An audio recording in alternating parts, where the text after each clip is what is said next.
Hi friends, ಎಲ್ಲರೂ ನಮಸ್ಕಾರ. ರೇಖಾ ಅಡುಗೆಗೆ ಸ್ವಾಗತ. ಪ್ಲೀಸ್ ನಮ್ಮ ಚಾನಲ್ನ ಸಬ್ಸ್ಕ್ರೈಬ್ ಮಾಡ್ಕೊಳ್ಳಿ, ಪಕ್ಕದಲ್ಲಿರೋ ಬೆಲ್ಲೈಕನ್ನು ಕ್ಲಿಕ್ ಮಾಡ್ಕೊಳ್ಳಿ. ನಾನು ಮಾಡ್ತಾ ಇರೋಂಥ ರೆಸಿಪಿ ಇವತ್ತು ನಿಮಗೆ ಸಿಂಪಲ್ಲಾಗಿ ಕಡಲೆಬೇಳೆ ಕೋಸಂಬರಿ ಮಾಡೋಣ ಅಂದ್ಕೊಂಡಿದ್ದೀನಿ.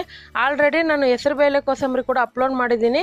ಸೊ ಇದು ತುಂಬ ಸೂಪರಾಗಿರುತ್ತೆ, ಮಾಡೋದು ಸುಲಭ. ಇದಕ್ಕೆ ಬೇಕಾಗೋ ಇಂಗ್ರೀಡಿಯೆಂಟ್ಸ್ ನೋಡೋಣ. ನೋಡಿ, ಒಂದು ಅರ್ಧ ಕಪ್ ಆಗೋಷ್ಟು ಕಡಲೆಬೇಳೆನ ಚೆನ್ನಾಗಿ ವಾಶ್ ಮಾಡಿ ಮಿನಿಮಮ್ ನೀರಲ್ಲಿ ಒಂದು 2 ಅವರ್ ನೆನೆ ಹಾಕಿದ್ದೆ. ಸೊ ನೀರೆಲ್ಲ ನಾನು ಬಸ್ತಿಟ್ಕೊಂಡಿದ್ದೀನಿ, ಕಡಲೆಬೇಳೆ ಮಾತ್ರ. ಈಗ ಒಂದು ಕ್ಯಾರೆಟ್ನ ತುರಿದಿಟ್ಕೊಂಡಿದ್ದೆ. ಒಂದು ಅರ್ಧ ಕಪ್ ಆಗೋಷ್ಟು ಸೌತೆಕಾಯಿನ ಚಿಕ್ಕ ಚಿಕ್ಕದಾಗಿ ಕಟ್ ಮಾಡಿ ಇಟ್ಕೊಂಡಿದ್ದೀನಿ. ಒಂದು ಅರ್ಧ ಕಪ್ ಆಗೋಷ್ಟು ತೆಂಗಿನಕಾಯಿ ತುರಿದಿಟ್ಕೊಂಡಿದ್ದೀನಿ.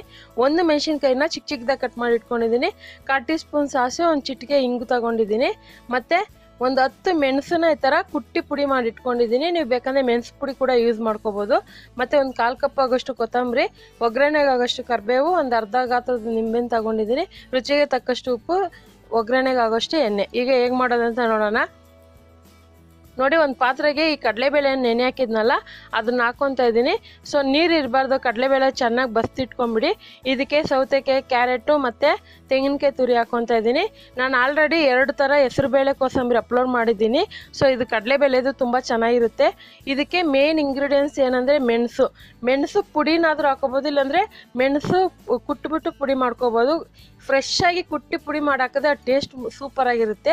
ಇದಕ್ಕೆ ಕೊತ್ತಂಬರಿ, ಉಪ್ಪೆಲ್ಲ ಹಾಕೊಂಡು ಚೆನ್ನಾಗಿ ಮಿಕ್ಸ್ ಮಾಡ್ಕೊತಾ ಇದ್ದೀನಿ. ಮತ್ತು ನೀವು ಈ ಕೋಸಂಬರಿನ ಒಂದು ದಿವಸ ಫುಲ್ ಇಟ್ಕೊಂಡು ತಿನ್ಬೋದು. ಯಾಕಂದರೆ ನಿಂಬೆಹಣ್ಣು ಹಾಕ್ತಿರಲ್ಲ, ನಿಂಬೆಹಣ್ಣು ಹಾಕೋದ್ರಿಂದ ಕೆಡದೆ ಹಾಗೇ ಇರುತ್ತೆ, ಅಂದರೆ ಸ್ಮೆಲ್ ಬರದೆ ಹಾಗೆ ಚೆನ್ನಾಗಿ ಟೇಸ್ಟ್ ಫ್ರೆಶ್ ಆಗಿ ಹಾಗೇ ಇರುತ್ತೆ. ನೋಡಿ, ಈ ಕೋಸಂಬರಿನ ನೀವು ಹಬ್ಬಗಳಲ್ಲಿ ಮಾಡ್ಕೋಬೋದು. ಅದರಲ್ಲೂ ಡಯಟ್ ಮಾಡೋರು ವಾರದಲ್ಲಿ 3 ಸರಿ ಮಾಡ್ಕೊಂಡು ತಿಂದರೆ ತುಂಬ ಚೆನ್ನಾಗಿರುತ್ತೆ. ಈಗ ಇದಕ್ಕೆ ಫೈನಲ್ ಟಚ್ ಒಗ್ಗರಣೆ ಕೊಡೋಣ. ಇದಕ್ಕೆ ಒಂದು 2 ಟೇಬಲ್ ಸ್ಪೂನ್ ಎಣ್ಣೆ ಹಾಕ್ಕೊತಾ ಇದ್ದೀನಿ. 2 ಟೇಬಲ್ ಸ್ಪೂನ್ ಎಣ್ಣೆ ಹಾಕಿದ್ಮೇಲೆ, ಎಣ್ಣೆ ಕಾದ್ಮೇಲೆ ಸಾಸಿವೆ ಹಾಕೊಳ್ಳೋಣ. ನೀವು ಇದಕ್ಕೆ ಬೇಕಂದರೆ ಒಣಗಿದ ಮೆಣಸಿನ್ಕಾಯಿ ಕೂಡ ಒಗ್ಗರಣೆಗೆ ಹಾಕೋಬೋದು. ಸೊ ಒಣಗಿದ ಮೆಣಸಿನ್ಕಾಯಿಗಿಂತ ಹಸಿರು ಮೆಣಸಿನ್ಕಾಯಿ ಹಾಕಿದ್ರೆ ತುಂಬ ಟೇಸ್ಟ್ ಚೆನ್ನಾಗಿರುತ್ತೆ. ಇದಕ್ಕೆ ಇಂಗು ಹಾಕ್ತಾಯಿದ್ದೀನಿ. ಇಂಗು ಹಾಕ್ಲೇಬೇಕಂತಲ್ಲ, ಹಾಕಿದ್ರೆ ತುಂಬ ಚೆನ್ನಾಗಿರುತ್ತೆ. ಇದಕ್ಕೆ ಹಸಿರು ಮೆಣಸಿನ್ಕಾಯಿನ ಹಾಕ್ಕೊಂಡಿದ್ದೀನಿ. ಹಾಕ್ಕೊಂಡು ಕರಿಬೇವು ಹಾಕ್ಕೊಂಡು ಇದನ್ನು ಚೆನ್ನಾಗಿ ಮಿಕ್ಸ್ ಮಾಡ್ಕೊಳ್ಳೋಣ. ಮಿಕ್ಸ್ ಮಾಡಿಕೊಂಡು ಇದನ್ನು ಈ ಒಗ್ಗರಣೆನ ಹೆಸರುಬೇಳೆ ಅಂತೀನಿ, ಕಡಲೆಬೇಳೆ ಕೋಸಂಬರಿಗೆ ಮಿಕ್ಸ್ ಮಾಡ್ಕೊಳ್ಳೋಣ. ಈ ಒಗ್ಗರಣೆ ಕೊಡೋದ್ರಿಂದ ಕೋಸಂಬರಿಗೆ ಒಳ್ಳೆ ಟೇಸ್ಟ್ ಕೊಡುತ್ತೆ, ತುಂಬ ಚೆನ್ನಾಗಿರುತ್ತೆ ತಿನ್ನೋಕ್ಕಂತೂ. ನೀವು ಸ್ವಲ್ಪ ತಿಂತಾ ಇದ್ರೆ ತಿಂತಾ ಇರಬೇಕು ಅನಿಸುತ್ತೆ, ಅಷ್ಟು ಚೆನ್ನಾಗಿರುತ್ತೆ ಟೇಸ್ಟ್ ಮಾತ್ರ. ಈಗ ಇದು ಚೆನ್ನಾಗಿ ಮಿಕ್ಸ್ ಮಾಡ್ಕೊಳ್ಳೋಣ. ಮಿಕ್ಸ್ ಮಾಡ್ಕೊಂಡು ಇದನ್ನು ಒಂದು ಬೌಲ್ಗೆ ಸರ್ವ್ ಮಾಡ್ಕೊತೀನಿ. ನಾನು ಹೇಳ್ದ ಹಾಗೆ ನೀವು ಈ ಕೋಸಂಬರಿನ ಯಾವಾಗ ಬೇಕು ಅವಾಗ ಮಾಡ್ಕೊಂಡು ತಿನ್ಬೋದು. ಅದರಲ್ಲೂ ಹಬ್ಬಗಳಲ್ಲಿ ಸ್ಪೆಷಲಾಗಿ ತುಂಬ ಚೆನ್ನಾಗಿರುತ್ತೆ, ಟೇಸ್ಟ್ ಮಾತ್ರ ಸಖತ್ತಾಗಿರುತ್ತೆ. ನೋಡಿದ್ರಲ್ಲ ಇವತ್ತಿನ ಸ್ಪೆಷಲು ಕಡಲೆಬೇಳೆ ಕೋಸಂಬರಿ. ಎಷ್ಟು ಸಿಂಪಲ್ಲಾಗಿ, ಕಲರ್ಫುಲ್ಲಾಗಿ, ಈಸಿಯಾಗಿ ಮಾಡೋದಂತ ಗೊತ್ತಾಯ್ತಲ್ಲ.